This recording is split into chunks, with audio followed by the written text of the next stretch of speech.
পৃথিবীর গোপন এক জায়গা, যেখানে লুকিয়ে এতিম বাচ্চাদেরকে তুলে এনে তৈরি করা হয় পৃথিবীর ভয়ঙ্কর সব নিনজা যোদ্ধাতে। আর ঠিক তেমনি এই ছোট্ট ছেলেটিকে একটা এতিমখানা থেকে তুলে এনে দুনিয়ার খতরনাক সব প্রশিক্ষণ দিয়ে তৈরি করা হয় ভয়ঙ্কর এক নিনজায়, যার বিপরীতে হাজার হাজার যোদ্ধা কিছুই নয়। কিন্তু এত সব ক্ষমতা থাকার পরেও ছেলেটির ভালোবাসার মানুষকে জিম্মি করে তার উপর করা হয় নানা পাশবিক সব অত্যাচার।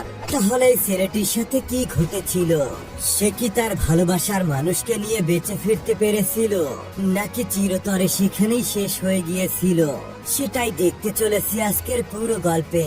তো বন্ধুরা, আর বেশি স্পয়লার না দিয়ে চলো সরাসরি গল্পে ঢুকে পড়া যাক। তো গল্পের কাহিনী শুরু হয় একটা ট্যাটু শপ থেকে, যেখানে একজন বুড়ো লোক একজন গ্যাংস্টারের পিঠে একটা ট্যাটু বানিয়ে দিচ্ছিল। তখনই ওই গ্যাংস্টারের একজন চেলা তার কাছে একটা চিঠি নিয়ে আসে। সে ওই চিঠিটা খুললে দেখতে পায় সেখানে কোনো কাগজ ছিল না, বরং সেখান থেকে কালো রঙের বালু বেরোচ্ছিল। এর মানে কি ছিল তা ওই গুন্ডাদের জানা ছিল না। কিন্তু এটা দেখার পর ওই বুড়ো লোকটা অবাক হয়ে যায়। সে তাদেরকে বলে কালো বালু মানে দুনিয়ার সব থেকে মারাত্মক নিনজা আসতে চলেছে। অনেক বছর আগে সে এই যোদ্ধার মুখোমুখি হয়েছিল, আর সে খুব ভালো করেই জানে এই যোদ্ধা কতটা ভয়ঙ্কর। তারপর সে তাদেরকে তার বুকের মধ্যে থাকা অনেক বছর পুরনো একটা আঘাতের চিহ্ন দেখায়। আসলে এই বুড়ো লোকটার হৃৎপিণ্ড ডান দিকে ছিল, আর এই কারণে সে ওই নিনজার আক্রমণের হাত থেকে বেঁচে গিয়েছিল। এসব কথা শুনে ওই গুন্ডার দল তার উপরে হাসতে শুরু করে। কিন্তু তখনই একজন গুন্ডার বডি থেকে তার মাথাটা আলাদা হয়ে যায়। এটা দেখতে পেয়ে ওখানকার সবাই ভয় পেয়ে যায়। তখনই উপর থেকে একটা তার নিচে চলে আসে আর একজন গুন্ডাকে উপরে টেনে নেয়। কিন্তু সে যখন নিচে ফিরে আসে তখন তার বডি একদমই ছিন্ন বিচ্ছিন্ন হয়ে যায়। এই নিনজা সব সময় অন্ধকার থেকে আক্রমণ করত, আর মুহূর্তের মধ্যে সে ওখানে রক্তের নদী বইয়ে দেয়। এসব দেখতে পেয়ে ওই গ্যাংস্টার খুবই ঘাবড়ে যায়। সে চিৎকার করে তাকে বলে, আমাকে মেরো না, তারা তোমাকে যা দিয়েছে আমি তোমাকে তার ডাবল দিব। এমনকি আমি ত্রিপলও দিতে রাজি আছি। চাইলে তুমি আমার সবকিছুই নিয়ে নাও, কিন্তু দয়া করে আমাকে ছেড়ে দাও। কিন্তু তখনই তার মুখ সারা জীবনের জন্য বন্ধ হয়ে যায়। তারপর সবাই মারা যাওয়ার পর ওই নিনজা অন্ধকার থেকে বাইরে বের হয়। এরপর আমরা জাপানের ওজোনু গোষ্ঠীর কাহিনী জানতে পারি। এটা ছিল ওই মারাত্মক নিনজা গোষ্ঠী যাদের সর্দারের নাম ছিল লর্ড ওজোনু। এরা সম্পূর্ণ দুনিয়া থেকে ছোট ছোট বাচ্চাদেরকে একত্রিত করে আর তাদেরকে ভয়ঙ্কর সব ট্রেনিং দিয়ে দুনিয়ার ভয়ানক নিনজা বানায়। এই নিনজাদের ব্যাপারে দুনিয়ার সব বড় বড় লোকেরা জানতো, কিন্তু সাধারণ লোকদের এর ব্যাপারে কোনো ধারণাই ছিল না। কেউ চাইলে এদেরকে 100 কেজি সোনা দিয়ে যাকে খুশি তাকে খুন করাতে পারত। ওজোনু গোষ্ঠী কয়েক শতাব্দী ধরে অন্ধকারে কাজ করে আসছে। এমনটা বলা হয় যে রাশিয়ার প্রেসিডেন্ট এবং জাপানের প্রধানমন্ত্রী মারা যাওয়ার পেছনে তাদেরই হাত ছিল। একদিন লর্ড ওজোনু রাইজু নামের একটি বাচ্চা ছেলেকে এখানে নিয়ে আসে। তার বাবা মা তাকে অনাথ ছেড়ে দিয়েছিল, তাই লর্ড ওজোনু তাকে এখানে নিয়ে আসে। ওজোনুর এমনটা মনে হচ্ছিল যে ভবিষ্যতে এই ছেলেটাই এই গোষ্ঠীর সর্দার হবে, আর এই কারণেই তার কঠোর ট্রেনিং শুরু হয়। তার 10 বছর বয়স হতে হতে তার বডিতে অনেকগুলো আঘাতের চিহ্ন হয়ে গেছিল, যেগুলো সে তার ভুলের শাস্তি হিসেবে পেয়েছিল। তাদের মতে একজন নিনজাকে সব সময় লুকিয়ে থাকা উচিত, তাই এজন্য রাইজুকে কাঠের তৈরি মেজের উপর হাঁটতে দেওয়া হতো। আর এখানে হাঁটার সময় যদি ভুল করে একটু শব্দ হতো তাহলে ওজোনু লাঠি দিয়ে তার পায়ের মধ্যে খুব জোরে আঘাত করত। এই আঘাতের কারণে সে রাতে ভালোভাবে একটু ঘুমাতেও পারতো না। কিন্তু তখন কিরিকো নামের একটি মেয়ে এসে তার পায়ে আঘাত লাগা জায়গায় মলম লাগিয়ে দেয়। সেও তার মতো নিনজা ট্রেনিং নিচ্ছিল। ওখানে তাদেরকে শেখানো হতো যে মানুষের মধ্যে কোনো আবেগ অনুভূতি থাকতে নেই, আর থাকলেও সেটা ভিতর থেকে বাইরে বের করে ফেলে দাও। কিন্তু কিরিকো সবার থেকে আলাদা ছিল। তার কাছে মানুষকে মারা একদমই ভুল কাজ মনে হতো।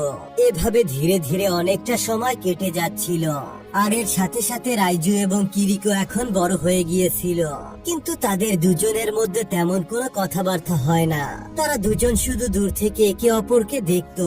রাইজু এখন ওজোনু গোষ্ঠীর সবার থেকে মারাত্মক এবং যোগ্য নিনজা হয়ে গেছিল। কিন্তু একদিন সে তার সিনিয়র তাকাশির সাথে মোকাবিলা করার সময় হেরে যায়, কেননা তাকাশি তার উপর প্রতারণা করে আক্রমণ করেছিল। কিন্তু অজুনু তাকে বাঁচানোর বদলে উল্টো তাকে কমজোর বলে অপমান করে। এর সাথে সাথে সে তার আঙুল দিয়ে রাইজুর পেটে একটা মারাত্মক প্রহার করে, আর বেচারা রাইজু ব্যথায় কাতরাতে থাকে। পরের দিন সকালে অজুনু দেখতে পায় রাইজু এর পরেও তার ট্রেনিং এর জন্য একদমই প্রস্তুত ছিল। তার এমন মনোযোগ দেখতে পেয়ে অজুনু খুবই খুশি হয়, আর খুব তাড়াতাড়ি রাইজু তার সব বিরোধীদের চোখ বন্ধ করেই হারিয়ে দেয়। কিন্তু কিরিকো এখনো এখানকার মারামারি একদমই পছন্দ করে না।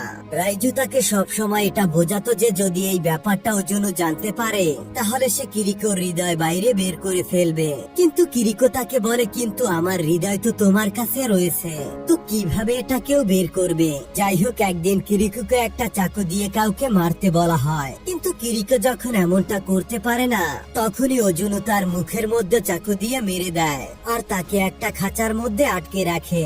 রাতে রাইজু লুকিয়ে লুকিয়ে তার সাথে দেখা করতে আসে, আর সে তাকে সব সময় জল খেতে দেয়। কিছুদিন পর কিরিকো এক রাতে এখান থেকে দেয়াল টপকে পালানোর চেষ্টা করে।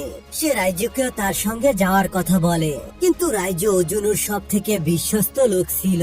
যাই হোক, শেষমেশ পালিয়ে যাওয়ার সময় কিরিকো ধরা পড়ে, আর তার এই ভুলের কারণে তাকে মৃত্যুদণ্ড দেওয়া হয়। তাকাশি তাকে সবার সামনেই তার হৃদয়ে আঘাত করে তাকে মেরে ফেলে।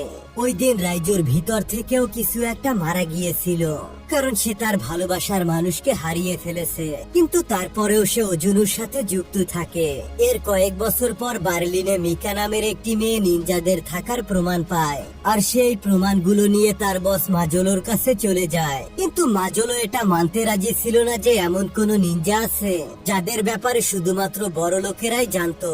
তাই মিকা তাদেরকে প্রমাণ দেখা যে বড় লোকদের টাকা এদিক সেদিক হওয়াতে আর অনেক নেতাদের মৃত্যুর পিছনেই নিনজাদেরই হাত আছে। এরপর মাজেলো এই ব্যাপারে আরো খোঁজ খবর নিবে বলে ঠিক করে, আর তারা জানতে পারে যে সেবাস্টিয়ান নামের একজন গুপ্তচর এই ব্যাপারে অনেক কিছু প্রমাণ একত্রিত করেছিল। কিন্তু খুব তাড়াতাড়ি তাকে কাজ থেকে বের করে দেওয়া হয়, আর কেউ তার খুন করে ফেলে। অন্যদিকে রাইজু তার কোনো একটা বিশেষ কাজে বার্লিনেই এসেছিল। সে একা ফাঁকা একটা বাড়িতেই থাকতো, আর প্রতিদিন সকালে সে করা একটা ট্রেনিং করত। একদিন সে তার জামা কাপড় ধোয়ার জন্য একটা ওয়াশিং সেন্টারে যায়। সেখানে তার সাথে একজন মহিলার দেখা হয়ে যায়। তাকে দেখতে পেয়ে রাইজু বুঝে যায় সেও একজন নিনজা, আর তখনই দুজন একে অপরকে আক্রমণ করে দেয়, আর তাদের মধ্যে ভয়ানক একটা লড়াই শুরু হয়। তার কিছুক্ষণ পরেই আমরা দেখতে পাই রাইজু ওই মহিলাটিকে একটা ওয়াশিং মেশিনে ভরে রেখে চলে গিয়েছে। অন্যদিকে মিকা ওই গুপ্তচরের স্ত্রীর সাথে দেখা করতে যায়, যাকে কিনা নিনজার ওই প্রমাণগুলো খুঁজে পাওয়ার জন্য মেরে ফেলা হয়েছিল। ওই মহিলা তাকে বলে যে এমনিতে তো তার স্বামী অনেক সাহসী ছিল, কিন্তু ওই ঘটনার পর সে অনেকটা ভয় পেয়ে গেছিল। সে বাড়ির সবগুলো দরজা জানালায় কমসে কম 2 থেকে 3টা তালা লাগিয়ে রাখতো, আর এর সাথে সে বাড়ির প্রত্যেকটা জায়গায় আলোর ব্যবস্থা করেও রেখেছিল। সে কোথাও কোনো ছায়া বা অন্ধকারের জায়গা রাখেনি, যাতে কোনো দিক থেকে কোনো নিনজা না চলে আসে। পরের দিন মিকার অফিসে একজন অফিসার চলে আসে, কেননা সে এমন একটা কাজে তার মাথা খাটাচ্ছিল যেটা তাদের জন্য তেমন কোনো কাজেরই ছিল না। ওই রাতে মিকা খুব সাবধানে তার বাড়িতে ফেরে, কিন্তু সে দেখতে পায় তার বাড়ির সম্পূর্ণ এলাকাতেই কোনো কারেন্ট নেই। সে অন্ধকারের মধ্যেই তার ঘরে ঢোকে, আর ঠিক তখনই ওই সময় তার উপরে একজন নিনজা হামলা করে দেয়। কিন্তু চিন্তার বিষয় হলো এখানে অন্য আর একজন নিনজা এসে তার প্রাণ বাঁচায়, আর এর সাথে সাথে ওখানকার অন্য সব নিনজাদেরকে মেরে ফেলে, আর সে সব খুনিদেরকে শেষ করে ফেলে। এই নিনজা আর অন্য কেউ ছিল না, বরং রাইজুই ছিল। আর আমরা দেখতে পাই এর আগের একটা মিশনে রাইজু তার সব রাগ ঝেড়ে ফেলে, আর খুবই নির্মম ভাবে ওই লোকটার প্রাণ নিয়ে নেয়। এই মিশনের পরে সে অন্য নিনজাদের সাথে দেখা করতে একটি ছাদে যায়। ওখানে লর্ড অজুনু বলে তার রাইজুর কথা ভেবে নিজের প্রতি গর্ব হয়, কিন্তু আচমকাই রাইজু লর্ড অজুনুর উপরে হামলা করে দেয়, আর অজুনুর চোখের সাথে সাথে তার মুখও ছিঁড়ে ফেলে।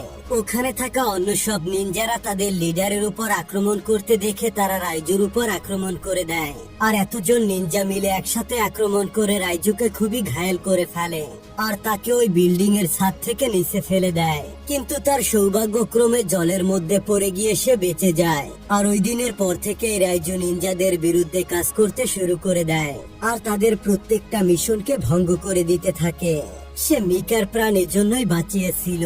এরপর তারা দুজনে একটা হোটেলে গিয়ে পৌঁছায় আর নিজেদের জামা কাপড় বদলে নেয়, কেননা নিনজারা তাদের এক ধরনের বিশেষ ঘ্রাণ শক্তির দ্বারা মানুষকে খুঁজে বের করে।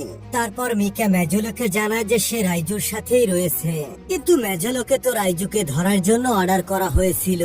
মেজলো জানতো যে রাইজু তাদের শত্রু ছিল না, কিন্তু তাকে তো অর্ডার মানতেই হবে। এজন্য মেজলো যখন মিকা এবং রাইজুর সাথে দেখা করতে যায়, তখন পুলিশেরা তাকে বন্দি বানিয়ে নেয় আর এরপর তাকে একটা নির্জন জেলে অনেকগুলো মোটা বেল্ট দিয়ে বেঁধে রাখা হয়।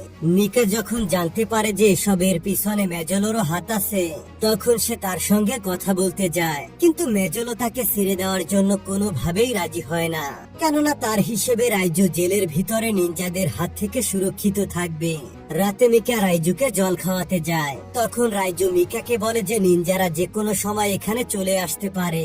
মিকা মেজেলোকেও এই ব্যাপারে সাবধান করতে চায়, কিন্তু ততক্ষণে অনেকটা দেরি হয়ে গেছিল। তখনই আচমকা সব আলো নিভে যায় আর নিনজার দল অন্ধকার থেকে বাইরে বেরিয়ে আসে। ওই মারাত্মক যোদ্ধাদের সামনে এই সাহসী সেনাবাহিনী আর তাদের অস্ত্রশস্ত্র কোনো কাজে আসে না। তখন মিকা রাইজুর বডি থেকে ওই বেল্ট খুলে তাকে মুক্ত করে দেয়। তারপর সে ওই নিনজাদের সাথে মোকাবিলা করতে শুরু করে আর সে মিকাকে এখান থেকে পালিয়ে যেতে বলে। যদিও রাইজু ওজুনু গোষ্ঠীর সবার থেকে ভালো নিনজা ছিল, কিন্তু এতজন নিনজাকে একসাথে সামলাতে তার সমস্যা হচ্ছিল। শেষমেশ রাইজু এবং তাকাশি লড়তে লড়তে রাস্তায় চলে আসে।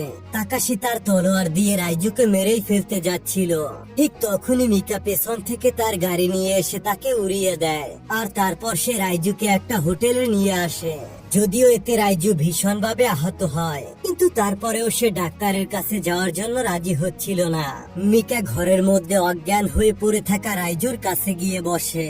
মিকা রাইজুকে তার প্রাণ বাঁচানোর জন্য ধন্যবাদ জানায় আর তারপরে সে একটা ট্র্যাকিং ডিভাইস বের করে, যার মাধ্যমে মাজলো তার লোকেশন জানতে পারে। কিন্তু পুলিশের আসার আগে নিনজার দল এখানে চলে আসে আর রাইজুকে এখান থেকে তুলে নিয়ে যায়। পুলিশ যখন এখানে আসে তখন এখানে শুধুমাত্র মিকা একাই বসেছিল।